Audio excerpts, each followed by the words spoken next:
Rod Van Blake off of the Ancient Illumination series as well as the Yambani Chronicles. I am joined once again by Jocelyn Short. Yo. She's a graphic artist and illustrator and the creator of Bearers. We're waiting on her comic series to begin and come out. And we are also joined by Jordan Purnell Jackson. Hey, everybody. He is the creator of Eve of Insurrection, Eve of Reclamation. Now, he has a new kids comic, I believe, Growing in the Garden.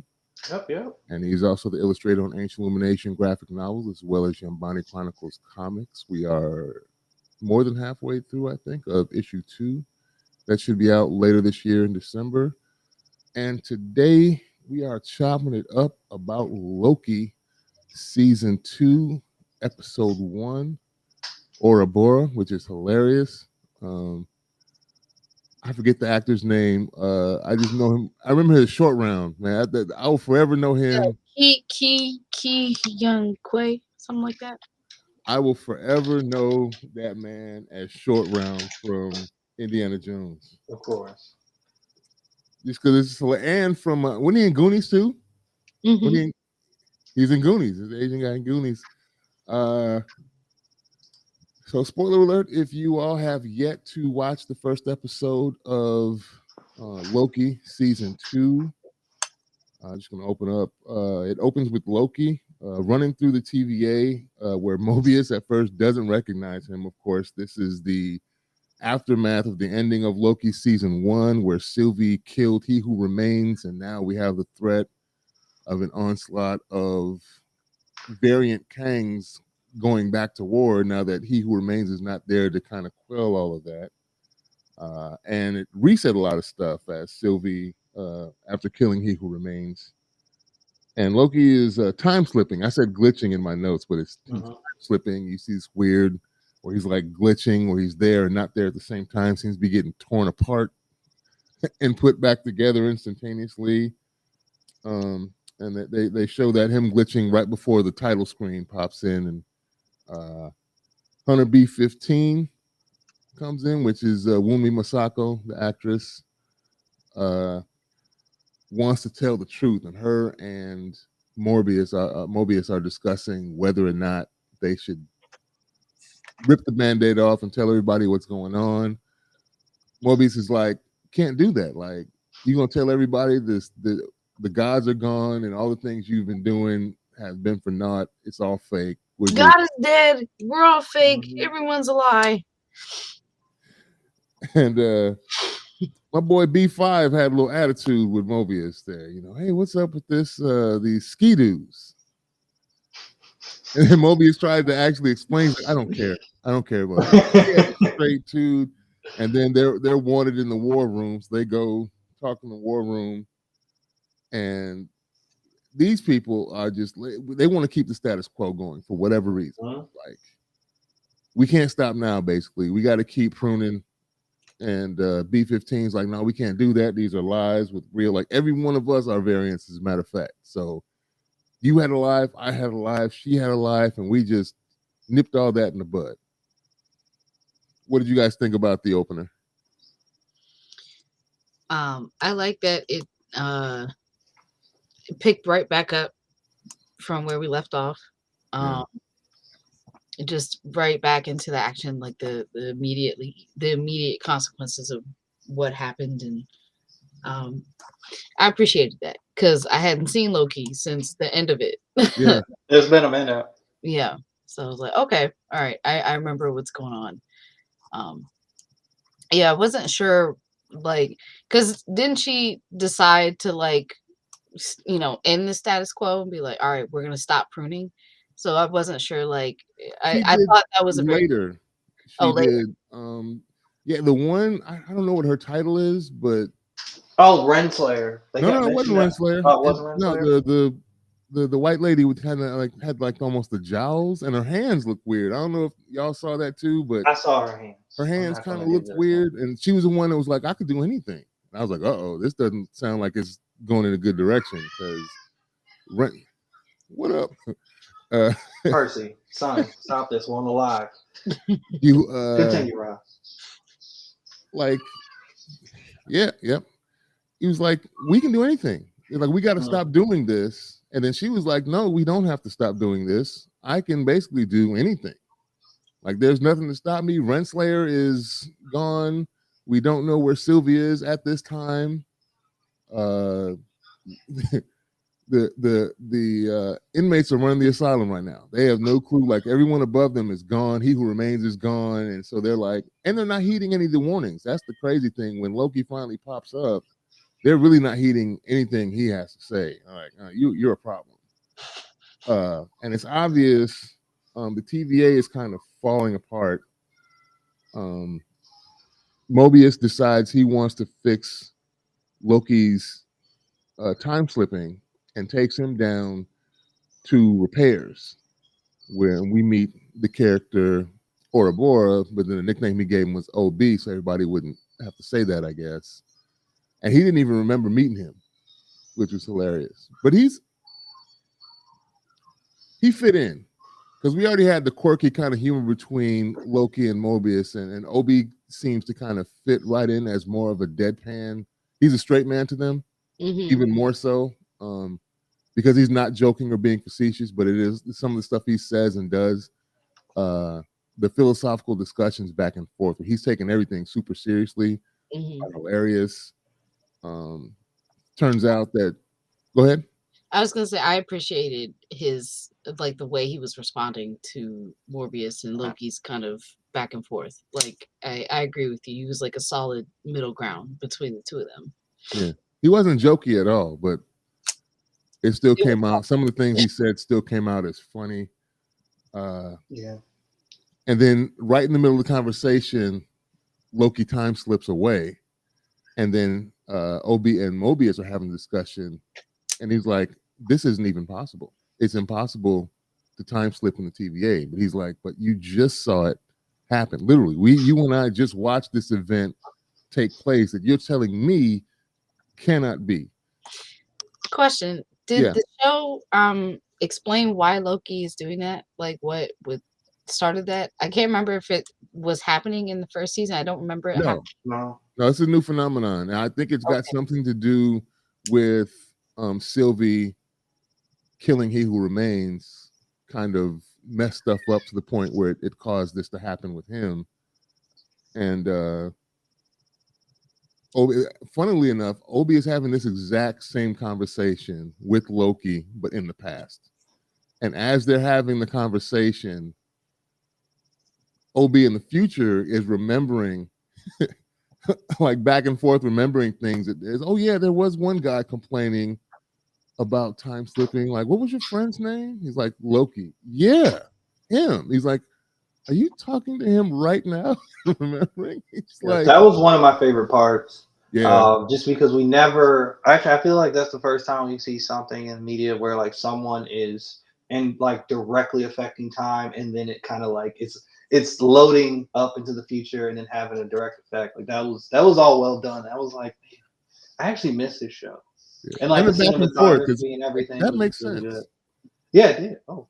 I appreciated it because I feel like a lot of shows that would do this kind of same thing, like that whole sequence would take place over a few episodes, but it happened all in one sequence, which I greatly appreciated. So well done. Yeah. So then Obi decides, to fix this, I'm gonna have to take y'all down to the temporal loom. And I still find it hilarious that Mobius doesn't recall going to like any of these places, even though the fact that he's been there, because he didn't remember how long it had been since he had met Obi initially. And Obi's like, oh, it's been like 400 years. He's like, oh, it feels like 1,000. Like, well, didn't the show really, go ahead. Didn't the show kind of like didn't Loki introduce the idea that they were all like, since they're all variants, so they're getting their minds wiped. Like, remember, he's like, I don't remember my mind. Mobius, I don't remember my mind being wiped or whatever. Yeah, like, well, you wouldn't because your mind was wiped. Exactly. So he's like, you're just being replaced, So of course you don't remember or both. But yeah. So yeah, the time slipping remedy was hilarious. He's like, basically, you have to go out here. I'm going to open the blast doors. You got to put something on the machine out there, and then I'm going to close the blast doors. And once you successfully connect this thing, that'll basically allow me some time to retrofit this huge machine looming the TVA, the heartbeat of the TVA, then I need Loki to prune himself. But if you don't do it, you're gonna rip all the skin off of Yudi, and he will be lost in time forever. And them discussing of the timing of it. And he's like, "How much time do we have?" This is my favorite, one of my favorite lines. He's like, "You have about an hour." And then some object hits the window. He's like, "You got 5 minutes." I'm like, "Damn." What do you guys think about all that? I appreciated it because it was like the way OB delivered all of that, like it illustrated a sense of urgency, but like not in an obvious way. It was in such a way that was like so entertaining, but it set the stage. Yeah. Where I don't know, it's really interesting. Just if you think about like the idea that we're talking about time and stuff, and how his delivery of all of this urgent stuff is like so deadpan and chill and just Yeah. like neither here nor there. He's just like, hey, there is raw time. We need you to go do something about that in about 5 minutes, or else it's over for us. It's curtains. It's Yeah, a that wrap. that It's was a the wrap. funniest part is how like just matter of fact he was, and how he just nonchalantly switched the time up, like, "Oh, no big deal, you got time, you got about an hour," and then he, without skipping a beat, he just looks, "Yeah, you got about five We got minutes." five I was minutes. like, I mean, it was funny when Mobius puts on the suit and then has the crack, the crack, and Ouroboros puts the tape on. And I'm like, duct yo, tape. this always has to happen.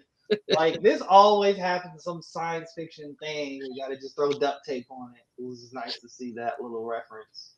And like the But pat, yeah, I was like, Pat made it all better. You're good.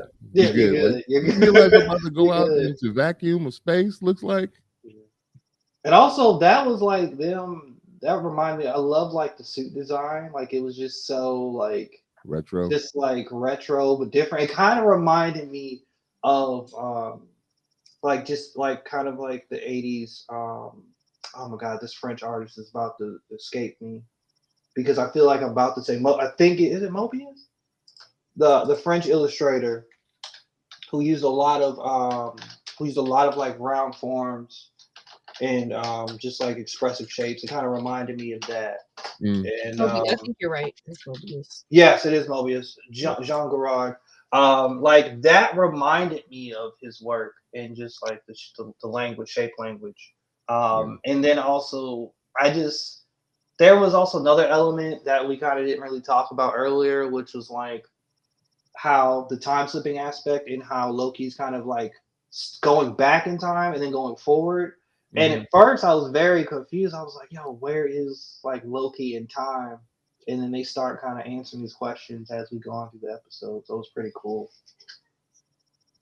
Yeah, the conversation between him and Mobius was funny when they were talking about Sylvie and I. We were fighting, and then she kicked me through a time door, and he's like, "I'd ask you who won, but that kind of explains it all." He's like, "Well, no, we kicked each other." He's like, "You kicked each other through a time door simultaneously, like at the same time?"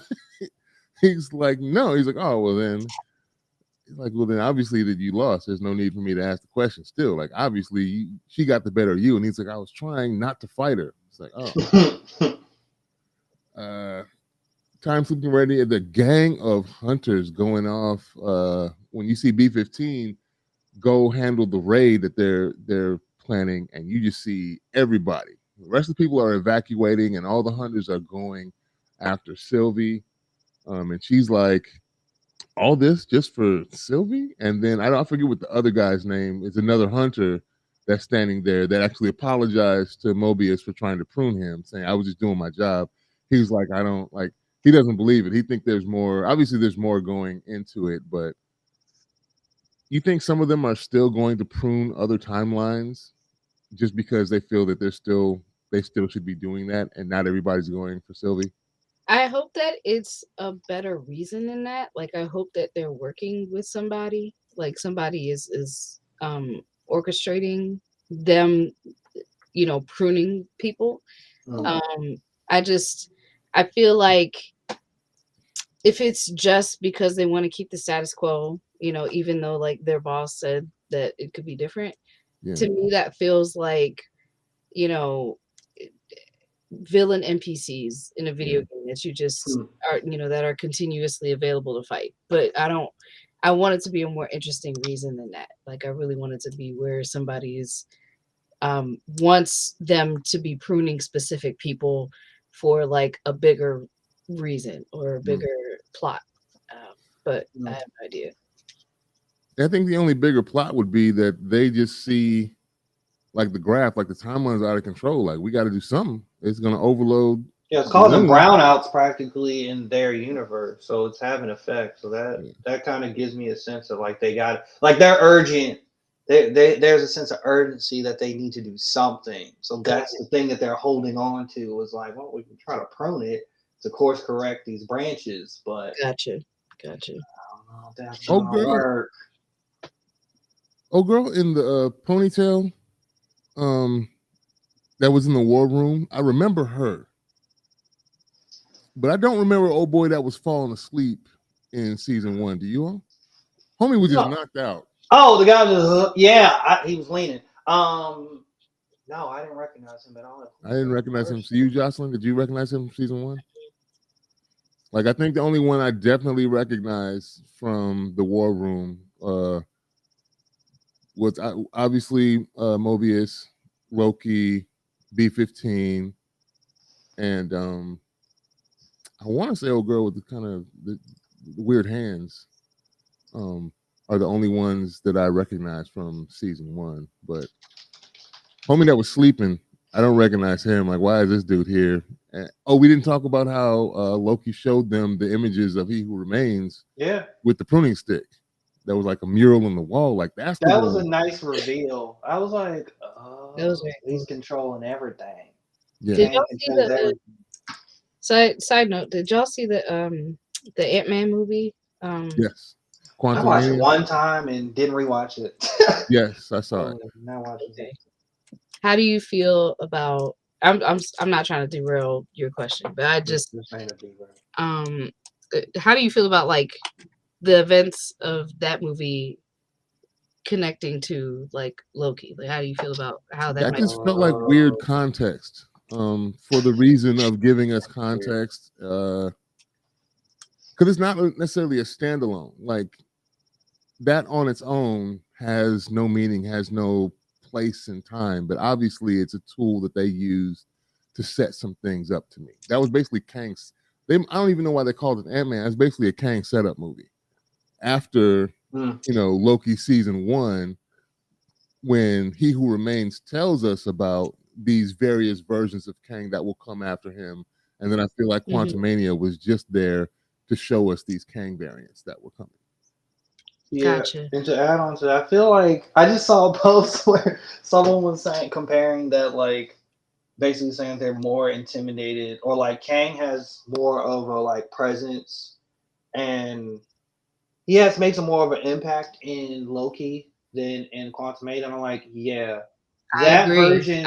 I'm like, I feel the gravity of Kang's of the weight of like what Kang is doing and the effect he has in the world, just off of the strength of like the Jonathan Majors acting from the last season, and then to see Loki come into this world and see that clearly Kang has complete control over one universe or one reality.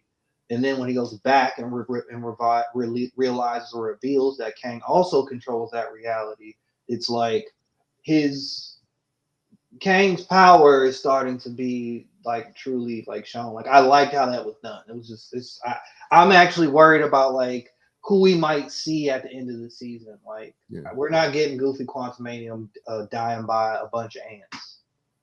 Fair enough. Ugh. And that movie disappointed me a lot. I was like, I felt like, I know we're not talking about the movie, but it's connected. There's no reason it's more reason to bring it up. It's very much connected. Textually, that's what it was there for. So it's kind of still on brand. Yeah, I just felt disappointed by the movie, or more specifically, like Kang's presence in it. Like I was really hoping, like it was built up to be where we were gonna see like the might of his power. Like it was supposed to, he was supposed to feel like when Thanos first stepped on the scene and got to see more of him in that kind of way, but he didn't feel any kind of powerful. Like I was like, why he getting so easily worked like this? Why is he getting so? Why is he so quick to anger?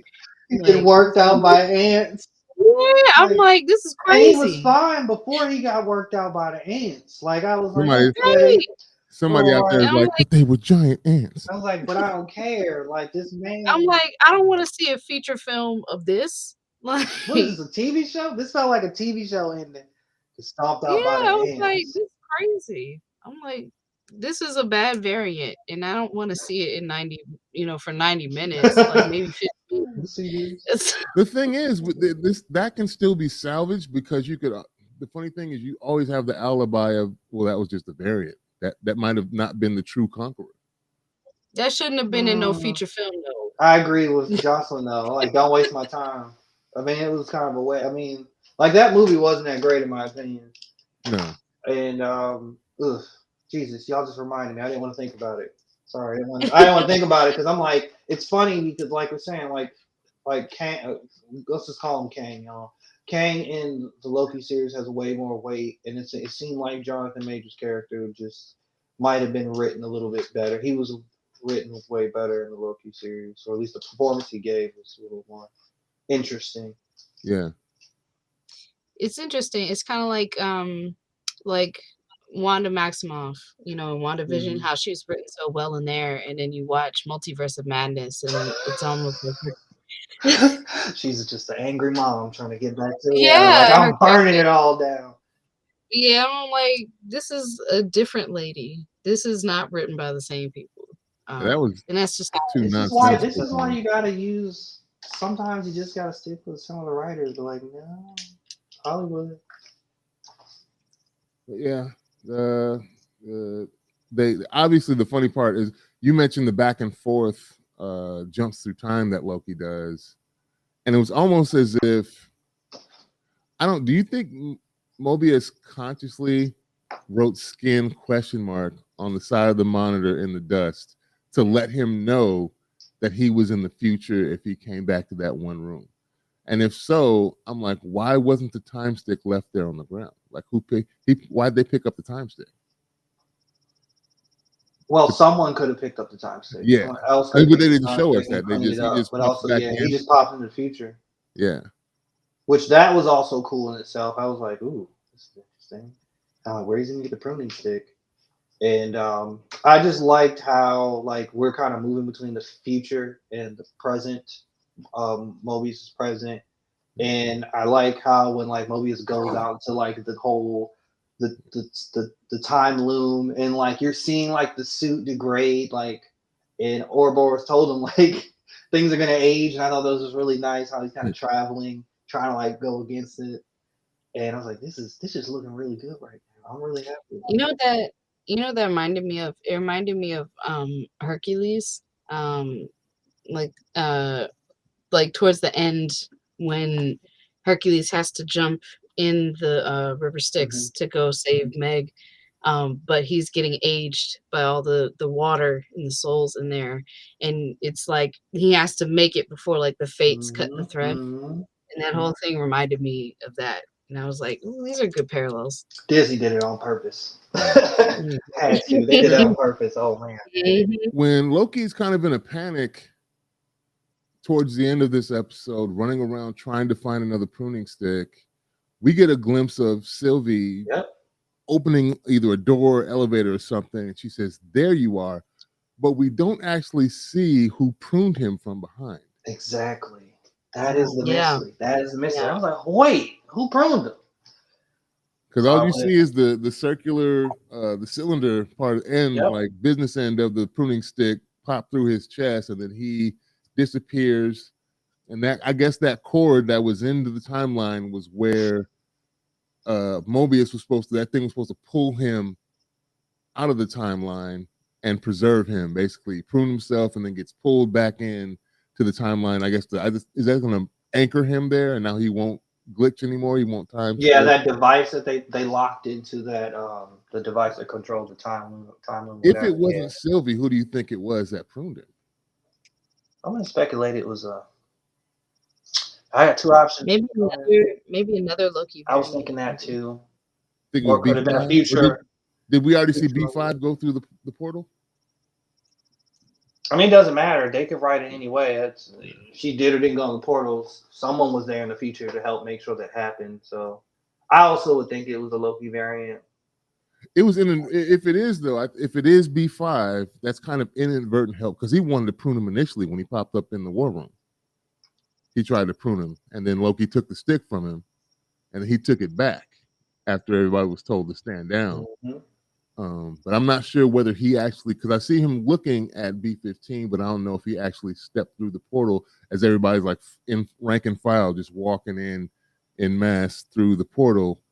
But that might have been him that pruned, but we don't see Sylvie do it. But I think they showed us her that brief glimpse there for a reason. Like, why would you show her popping her head through saying, there you are? Like she found him. I think it's a good way to keep us excited because we don't otherwise see her throughout this episode. Give us something to look forward to. Yeah. Conversely, though, because it's kind of confusing because did you guys see the end credit scene? Yeah. Oh, you forgot. Yeah, look. Tell me what happened. Someone tell me what happened. I walked away. Yeah, they flash. Everybody's listening. There's like a little flash, and then Sylvie steps out of a time door into what looks like suburban grassy area, and then she walks into a McDonald's, like what it looks like specifically like a 1950s McDonald's. And yeah, it's just retro McDonald's. She walks in and she doesn't know how to order food apparently at the McDonald's. She's like, how do we do this? And there's a young white kid there, and he's like, well, we have plenty of stuff to eat. What would you like to eat? And she's like, I don't want dog, I don't want rat, I don't want possum, nothing with a face, I want it dead, nothing that looks at me. And he's like, well, there's a lot of things. You could try our new chicken McNuggets. So we've got this Big Mac, we got a fillet of fish. And then she kind of just zones out and turns around and she looks out into the rest of the McDonald's. And this is kind of where I time it because it looks like she's looking at people that are sitting there in the restaurant and looking at their mode of dress, looking at the motif of the restaurant, and the things that he's mentioning as if they're like brand new things. Big Mac, a filet of fish. I really like this quarter pounder that we just came up with. Yeah, with cheese. Yeah, have it with or without cheese. You know? But she's kind of zoned, like everything's kind of muffled. She's zoning everything this kid is saying out, and she's just staring out. And then she's like, I want to try everything. And then that's how. Credit. Yeah, that's the end of the credits there. But yeah, Sylvie. But no, I was thinking that something. What's going on? I was thinking that they were going to end with the hunters were going to come out like and surround her or something, and then it was going to cut off. But they didn't do that. They just have it with her sitting there at McDonald's and then wanting to try everything apparently because she hadn't been to McDonald's. Ba-da-ba-ba-ba. There he is. It's Mobius. She's got a weird like look on her face, like a satisfied smile, like she thinks she's done whatever she thought she did it. Like things are perfect. I was very confused. I was so confused. Yeah, she looks like all is well with the world.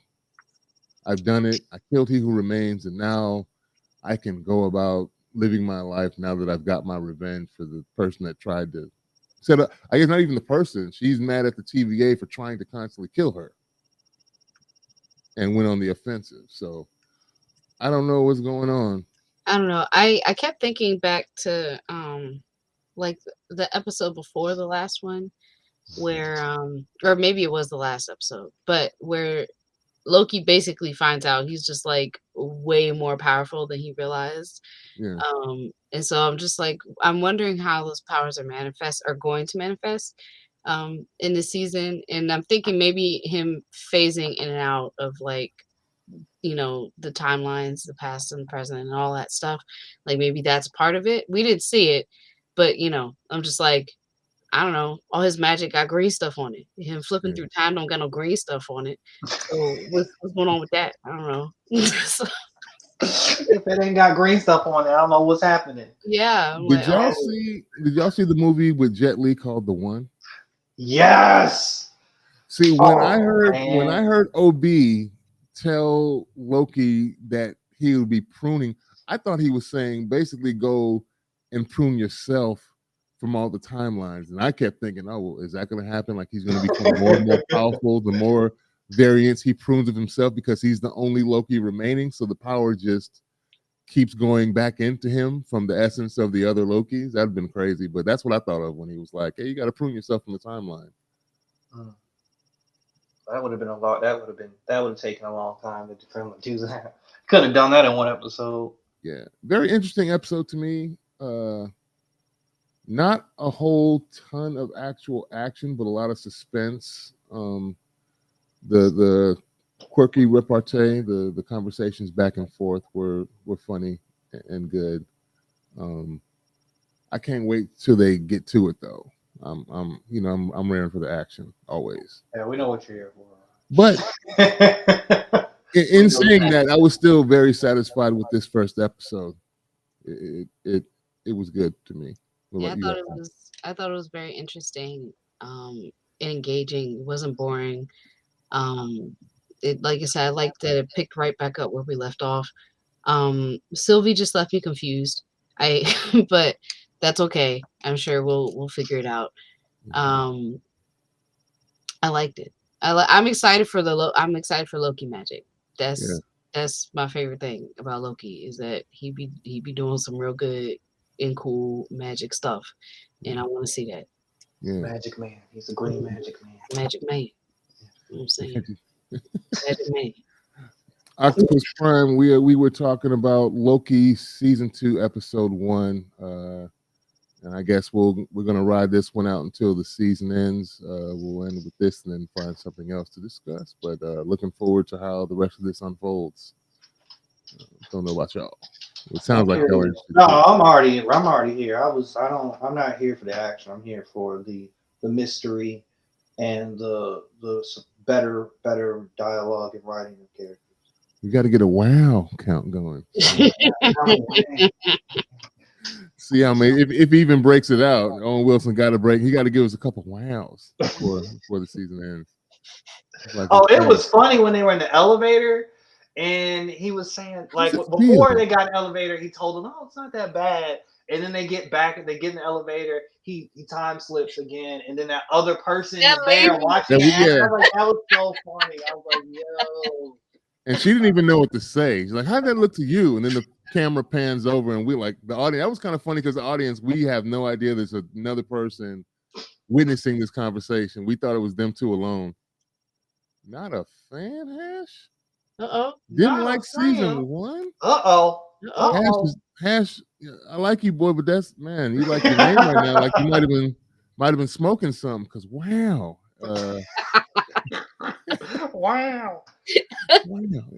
You said wow. Hey, we enjoyed Loki around these parts, even though and the wife liked it too. And I can understand.